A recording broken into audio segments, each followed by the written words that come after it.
This is where your model of the world has come from, the thing that's controlling all your decisions. Whose love did you crave the most growing up?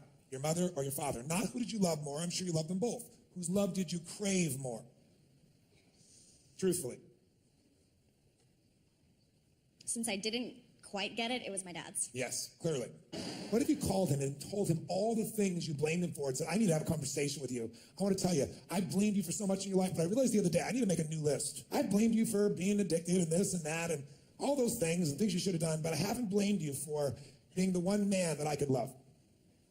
I haven't blamed you for being the greatest source of love that I know. You have to think about all the things you used to blame him for, and you need to blame him much more powerfully. You need to blame him consciously, effectively. Because if you're going to blame people for all the shit, you better blame them for all the good too. If you're going to give them credit for everything that's fucked up, then you have to give them credit for everything that's great. I'm not asking you to stop blaming. I'm saying blame elegantly, blame intelligently, blame effectively. Blame at the level of your soul, not the level of your fucking head. Because life is not so simple and black and white. My mother beat the shit out of me. She loved me. She was freaked out I was going to leave. I was a source of everything. I blame her for all the beauty in my life. I blame her that I have the woman I have in my life because I cherish my wife because I know what the opposite is. I blame her for the capacity to feel and care. I blame her for my insatiable hunger to end suffering for any human I can. Because I suffered a ton. If she had been the mother I had wanted, I would not be the man I'm proud to be. That's the truth. It's the truth. You want to know what our biggest problem is in this room? I'll tell every one of you, if you're willing to hear me, what your biggest problem is. You think you shouldn't have them.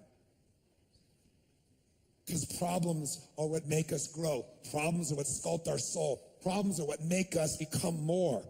If we can realize that life is always happening for us, not to us, game over. All the pain and suffering disappears. Your father, your problem, is your gift. He played the role he was meant to play.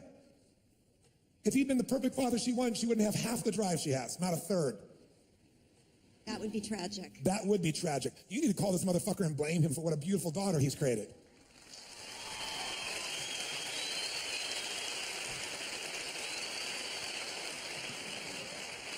And for you, my dear, what are you going to do? I'm going to, hopefully, I will, have one of the first completely peaceful and loving conversations I have ever had with him. Even if it's not peaceful, it'll bring you peace. Yes, that's right. And also, you can do it more than once. He'll need it more than once. Otherwise, it'll look like a fucking technique. Oh, you went to the fucking seminar and he told you to make your fucking list. You came to fucking see me. Fuck you. Give these two a giant hand.